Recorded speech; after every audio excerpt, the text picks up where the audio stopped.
La situation au Yémen est toujours catastrophique. Le blocage du port. La question qu'on se pose aujourd'hui, c'est que les États-Unis qualifient les Houthis de groupe de terroristes. En fait, dans quelle mesure cela vraiment affectera votre travail, médecin du monde, là-bas? Alors pour MDM, comme pour beaucoup d'acteurs humanitaires, c'est vraiment une terrible nouvelle qui s'ajoute en fait à un contexte qui est déjà assez compliqué. Pour l'instant, en fait, on est encore en train d'identifier au niveau de nos interventions comment en fait on va pouvoir maintenir un accès auprès des populations bénéficiaires et pouvoir maintenir un service minimal en termes de santé.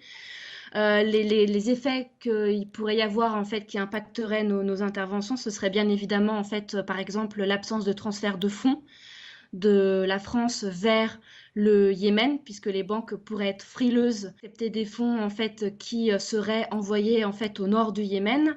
C'est aussi la question par exemple de l'approvisionnement en médicaments. On a actuellement des containers en fait qui partent et qui arrivent en fait au Yémen, qui sont à destination des populations qui sont au sud du Yémen, mais aussi au nord du Yémen. La question, c'est qu'est-ce qui va se passer avec ces médicaments qu'on attend, ce matériel médical qu'on attend et qui doit être acheminé jusqu'à Sanaa pour justement faire pouvoir délivrer nos services, notre offre de services. Les États-Unis affirment que les sanctions contre les Houthis ne mettent pas en danger la santé de la population yéménite. Est-ce que c'est vrai? Est-ce que les sanctions et puis cette désignation comme un groupe terroriste, les Houthis, dans le nord du Yémen, est-ce que vraiment rien à voir avec la santé publique en fait?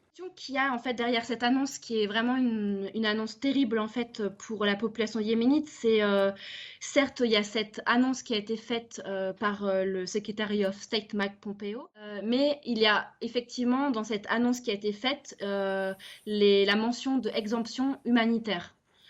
Et ceci, c'est un point important en fait sur lequel on appelle fortement, Médecins du Monde appelle fortement en fait le gouvernement américain à mettre en place des exemptions humanitaires automatiques pour pouvoir maintenir notre accès en fait aux populations bénéficiaires, pour pouvoir maintenir notre intervention de santé.